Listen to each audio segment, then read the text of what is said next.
porte-parole en matière de sécurité publique.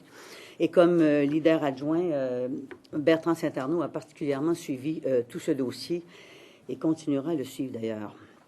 Parce que je crois que ce qui est en train de se passer ce soir est très grave. Encore une fois, Jean Charest se montre indigne de la fonction de premier ministre. Il n'agit pas dans l'intérêt des Québécoises et des Québécois. Il essaie de faire croire aux Québécois qu'il crée une commission d'enquête.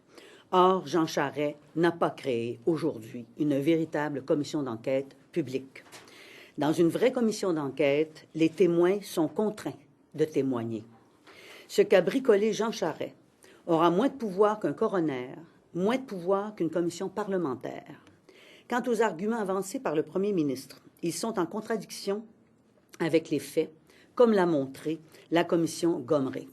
En réalité, Jean Charest a bricolé ce qui s'apparente à une véritable arnaque, une patente. Le Québec vit une crise d'État depuis plus de 2 ans. Cette situation exige de mettre l'intérêt public au-dessus de toute autre considération. Les partis d'opposition, l'ADQ, Québec solidaire, le Parti québécois, nous sommes tous d'accord pour mettre les questions partisanes de côté. Nous avons même offert notre collaboration au premier ministre par l'intermédiaire de notre porte-parole, Stéphane Bergeron. Mais les libéraux refusent de se hisser au niveau qu'exige l'intérêt public. Sous le prétexte fallacieux de protéger la preuve et les enquêtes policières, le gouvernement se défile de ses responsabilités. La seule personne qui bénéficiera de l'immunité avec ce simulacre, c'est Jean Charest lui-même. Et la seule organisation qui sera protégée, c'est le Parti libéral. Ce n'est pas vrai que nous allons nous contenter de cet écran de fumée. Ce qui est réclamé par tout le Québec, c'est une véritable commission d'enquête publique. Nous voulons la vérité, toute la vérité. Je veux assurer les Québécois de ceci. Nous n'allons pas lâcher. Depuis 2 ans, nous avons posé plus de 400 questions sur la corruption. S'il le faut, nous en poserons 200, 300 ou 400 de plus. Nous allons déposer une motion de censure pour défaire le gouvernement. Et si nous échouons, nous en déposerons une autre. Nous devons tous fermement demeurer unis et exiger que toute la lumière se fasse. En terminant, je veux dire aux militants libéraux qui vont se réunir en fin de semaine, je vous demande, au nom des intérêts supérieurs du Québec, de vous lever. Vous devez refuser la loi du silence. Vous devez rejeter cette arnaque proposée par votre chef Jean Charest. Une véritable commission d'enquête, il y en aura une, tôt ou tard. Si les libéraux s'obstinent à refuser, un gouvernement du Parti québécois en déclenchera une dans les 100 premiers jours de son mandat. Question? Madame Marois, le mandat de la commission d'enquête est quand même très large. Très large, mais il n'a aucun pouvoir de contraindre à témoigner. Et qui, entre vous et moi, va décider d'aller spontanément témoigner à partir du moment où il est coupable? Faites-moi une démonstration, là, puis on va comprendre que c'est une véritable commission d'enquête. Que les choses se passent. Oui, le gouvernement a l'air à vouloir que les choses se passent comme pour le rapport du Chesneau, c'est-à-dire que 500 personnes protégées par l'anonymat aillent contribuer à l'enquête. Mais 500 personnes protégées par l'anonymat, ça a donné un rapport qui est explosif, qui est le rapport du Chesneau, mais ça n'a donné personne en prison et ça n'a donné personne qui est poursuivi. On a l'impression qu'il nous invite à participer à un colloque. C'est quand même présidé par la juge, Franche Charbonneau, quand même une juge respectée. Alors, vous vous attendez à quoi? Ces gens-là sont quand même sérieux. Il doit y avoir une partie de cette enquête-là. Je ne connais pas personnellement la juge qui a été assignée, qui a été choisie ou désignée. Je n'ai aucun doute quant à sa compétence, puisque c'est ce que l'on dit d'elle, mais encore faut-il qu'elle ait les pouvoirs. Or, elle ne les a pas. Alors, moi, je veux bien qu'on soit très compétent, mais ce n'a pas les pouvoirs de mener une véritable enquête publique. Elle ne les a pas. Une question sur l'UMQ a émis un communiqué. Ils sont très contents. Déjà, on a un bon groupe de municipalités assez satisfait de cette décision-là. Écoutez, quant à moi et quant à nous, au Parti québécois, nous sommes absolument insatisfaits de la décision prise par le premier ministre du Québec. Mais le mandat lui-même, vous êtes satisfait? Pardon? Le mandat lui-même de la commission, en êtes-vous satisfait? Le mandat, il peut être très large, il peut permettre de couvrir de longues périodes Cependant, c'est à partir du moment où on n'a pas le pouvoir de contraindre un témoin, ben, à ce moment-là, à mon point de vue, on enlève les moyens utiles et pertinents pour accomplir un mandat, soit-il le plus large, le plus élaboré possible. D'accord. Maintenant, j'aimerais vous entendre parce que donc la commission va avoir une durée de 2 ans. Oui. Bon, il est probable que des élections se tiennent d'ici là, on s'entend. Est-ce que, si vous êtes porté au pouvoir, qu'est-ce que vous entendez faire si cette commission-là est toujours en cours? La loi sur la commission d'enquête, elle est très simple. Elle a donné de très bons résultats. Elle a 20 articles. M. Bourassa s'y est référé lorsqu'il a parlé des commissions d'enquête. Il a dit des enquêtes publiques comme celles que mènent les commissions actuelles sont extrêmement valables. Elles constituent un outil précieux pour l'assainissement de l'administration publique. Mon collègue Bertrand rappelait qu'il y a, à l'Assemblée nationale, je crois, Bertrand, c'est ça, qu'il y a eu une trentaine d'enquêtes sur la base de cette loi jusqu'à maintenant au Québec. La commission Johnson, Nicolet, Poitras, Clich, Malouf. En fait, c'est quoi? Oui, Ça veut dire que vous allez donc dissoudre la commission Charbonneau pour en créer une autre? Écoutez, moi, je ne peux pas dire est-ce que je dissoudrai celle-là ou je réécrirai, je renommerai d'autres personnes. On a simplement à appliquer cette loi sur les commissions d'enquête. À la limite, on pourrait partir de cette commission d'enquête et lui donner, de cette commission qui existe, et lui donner un véritable mandat. Et maintenant, je dis non. Juste pour être clair.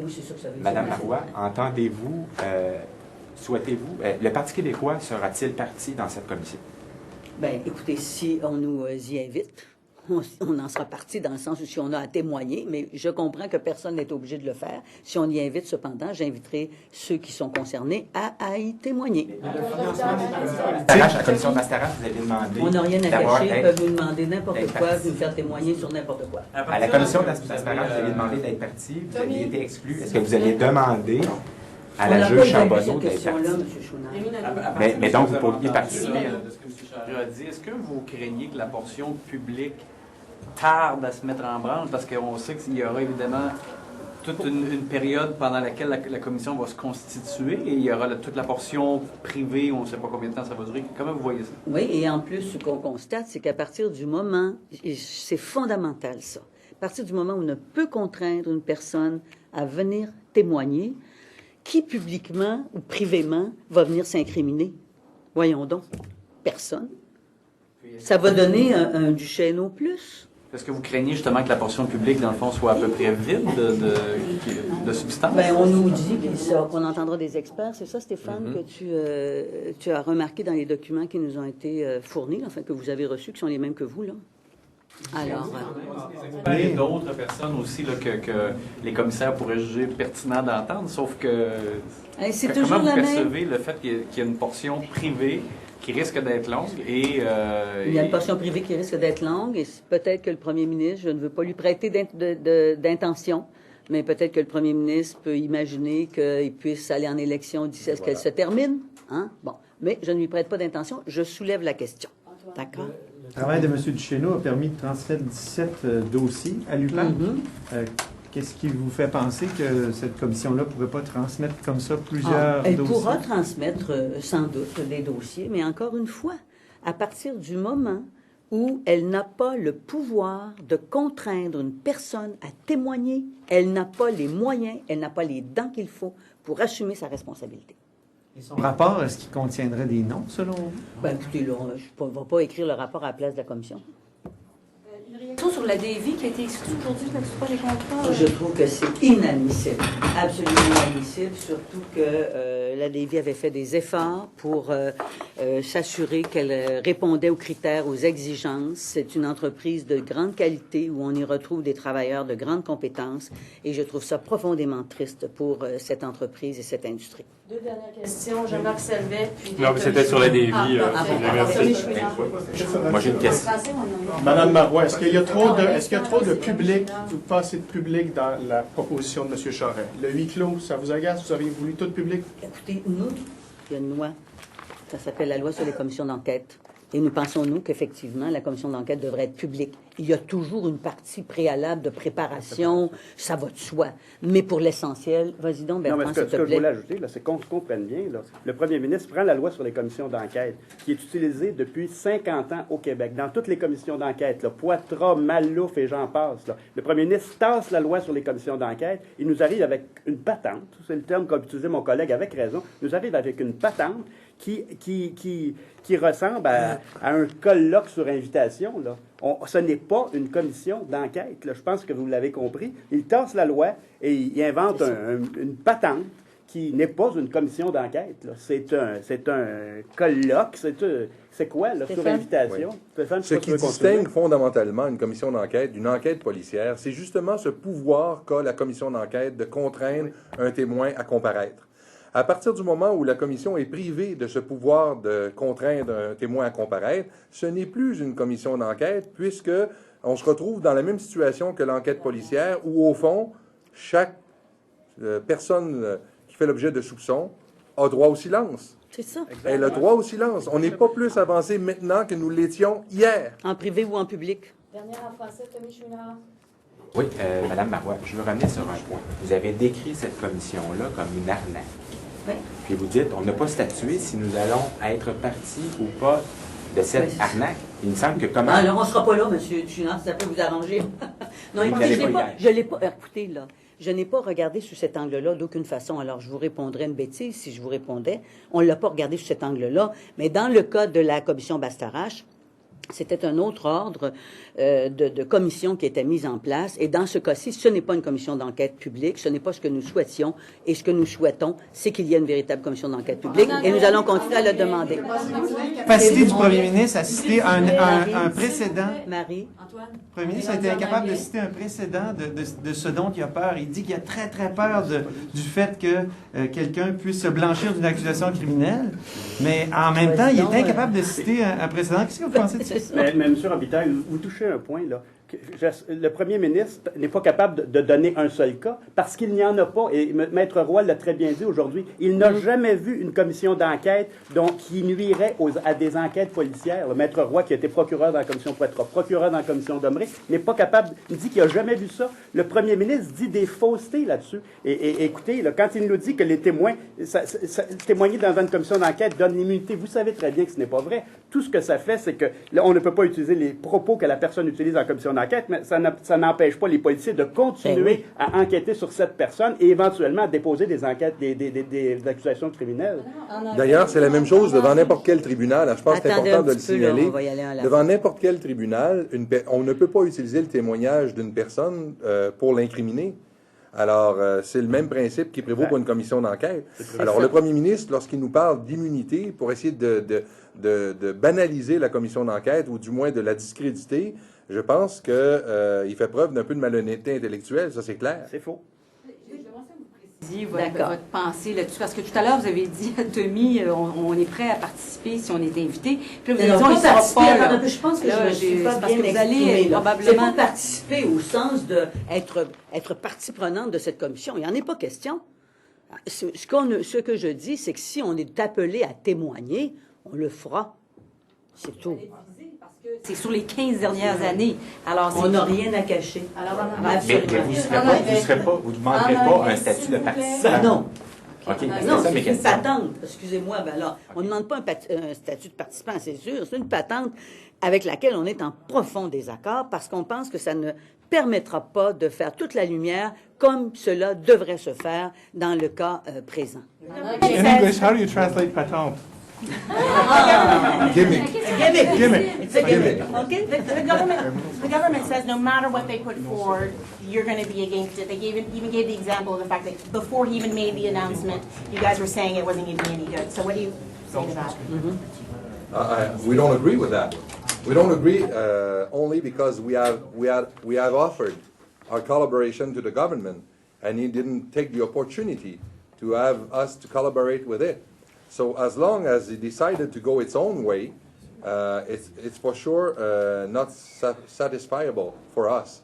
But we have offered our collaboration. We were open to discuss about public inquiry would be transparent independent and would look into the political financing. As long as it's not the case, we're not happy. And we have indicated to the government, if it wasn't to be the case, we weren't be happy. So we're not happy, and but there was a possibility for the government to do otherwise. He decided not to do so. Well, what do you think about the fact that the commission won't give immunity to those who testify? I think that is not acceptable. The only solution was the implementation of the commission d'enquête publique, and that is not the decision of the Prime Minister. I regret that, and I hope that the members of the Parti libéral during the weekend will say to Mr. Charest that is not acceptable. Merci beaucoup. The Premier said, the functionaries who talked to us said that it was like Bouchard-Taylor. This is not a public inquiry. They said it's something like Bouchard-Taylor. The Premier says it's not Bouchard-Taylor. What do you I mean, it's not a public inquiry. What is it? What is this creature? We don't know. I don't think so. What can you say to the fact that the government has ignored the law regarding public inquiries and has gone ahead with a different sort of commission? Can you answer that? I think he is afraid of what he will That we will learn for that. Yes. Okay. Sorry, can you just say that? You're afraid of what he will discover? I think he is afraid of what he can discover. Now, if a criminal, it goes into a public inquiry that you are talking about, and he confesses to all kinds of crimes, doesn't that immunity protect him? No. From having to be arrested for? He can still be accused, but we cannot use his testimony during the inquiry commission as a matter of proof in the trial. But you can use any other proof than his testimony in front of the inquiry commission. I'm clear? So it's still possible to accuse a person even if he testify in front and even if he admit some certain crimes. And we have examples of previous public inquiry in which people that have testimonied before the public inquiry have been charged before and have been condemned afterward. Why is that acceptable? If that person says, I've killed 10 people, you can do nothing. You have to find the proof elsewhere. And it's happened frequently. If there are other questions in English, I'm You said that it's not independent, but it wasn't Jean Charest, the commissioner, people involved. sorry, I don't. He's given them a wide mandate to bring on. Other than the fact that the witnesses won't get immunity, do you think that it is independent? Because it's the commissioners who will decide how much is public and how much is private. It's not Jean Charest. So can you just speak to that? Yes, but it's Jean Charest that has appointed the commissioner. We have nothing at the present point to discuss about the competence of the judge that have been appointed to this commission. But that being said, it is still not a public inquiry because of the fact that we cannot bring someone before the public inquiry, and it's not a public inquiry. But it wasn't Jean Charest who nominated her. It was Quebec's Chief Justice. So to that effect. Yeah, but at the end of the day, it is Jean Charest that appointed her. Yeah, I know. So you're saying that the Chief Justice is No, this is not what I'm saying. What I'm saying is it is no matter how competent she is, and we don't have any reason to doubt of her competence, but no matter how competent she is, this is not a public inquiry. And as long as it is not a public inquiry, we can't agree with that. Would you say it's worse than a patente à gosse? It is a patente à gosse.